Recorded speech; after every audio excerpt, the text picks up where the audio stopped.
আসসালামু আলাইকুম দর্শক, আপনাদের একটু আগে জানিয়েছিলাম গুম, খুন, হত্যা আয়নাগরের কারিগর জিয়াউল হককে গ্রেপ্তার করা হয়েছে। এখন আপনাদেরকে জানাচ্ছি, এই জিয়াউল হককে আদালত কিছুক্ষণ আগে ৮ দিনের রিমান্ড মঞ্জুর করেছে।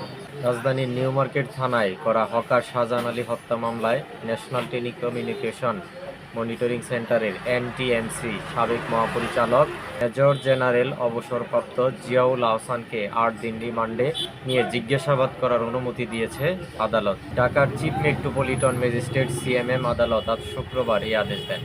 এর আগে জিয়াউল আহসানকে আদালতে হাজির করে ১০ দিন রিমান্ড নিয়ে জিজ্ঞাসাবাদ করার আবেদন করে পুলিশ।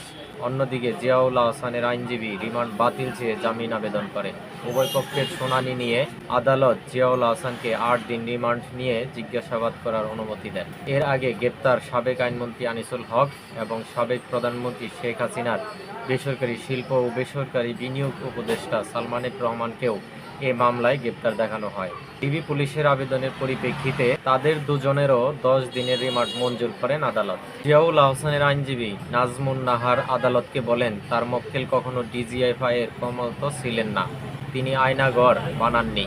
ফেসবুকে তাকে নিয়ে মিডিয়া ট্রায়াল করা হচ্ছে। গত ৭ আগস্ট বাসা থেকে তাকে গ্রেপ্তার করে নিয়ে যাওয়া হয়। অপরদিকে বাদীপক্ষের আইনজীবী মোহাম্মদুল্লাহ খান আদালতকে বলেন, এই জিয়াউল আহসান গুম খুনের নায়ক, তিনি জেনোসাইডের সঙ্গে যুক্ত, আয়নাগরের জনকও তিনি। দীর্ঘদিন ধরে আওয়ামী লীগ সরকারের ফ্যাসিস্ট হয়ে ওঠার কিরণক হিসেবে তিনি কাজ করেছেন। তিনি মানবতা বিরোধী অপরাধে যুক্ত।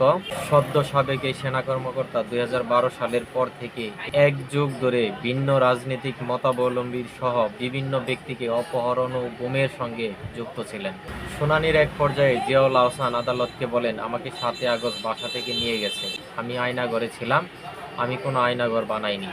আমার হার্টের ৭০ ভাগ ব্লকড, আমাকে স্বেচ্ছায় অবসর দেওয়া হয়েছে, আমি কখনো ধানমন্ডিতে যাইনি। এনটিএমসি কেবল ডিজিটালি গোয়েন্দা তথ্য সরবরাহ করেছে, আমার নামে আগে কখনো মামলা হয়নি। ছাত্র জনতার আন্দোলনের মধ্যে ৫ আগস্ট শেখ হাসিনা সরকার পতন হয়। এরপর গত মঙ্গলবার মেজর জেনারেল জিয়াউল আহসানকে চাকরি থেকে অব্যাহতি দেওয়ার কথা জানায় আন্তঃবাহিনী জনসংযোগ পরিদপ্তর আইএসপিআর। আজ শুক্রবার ঢাকা মেট্রোপলিটন পুলিশের ডিএমপির একটি খুদে বার্তায় জিয়াউল আহসানকে গতকাল বৃহস্পতিবার গভীর রাতে রাজধানীর খিলক্ষেত এলাকা থেকে গ্রেপ্তারের কথা জানানো হয়। বলা হয়, নিউ মার্কেট থানার একটি হত্যা মামলায় গ্রেপ্তার দেখানো হয়েছে। ধন্যবাদ দর্শক, আসসালামু আলাইকুম।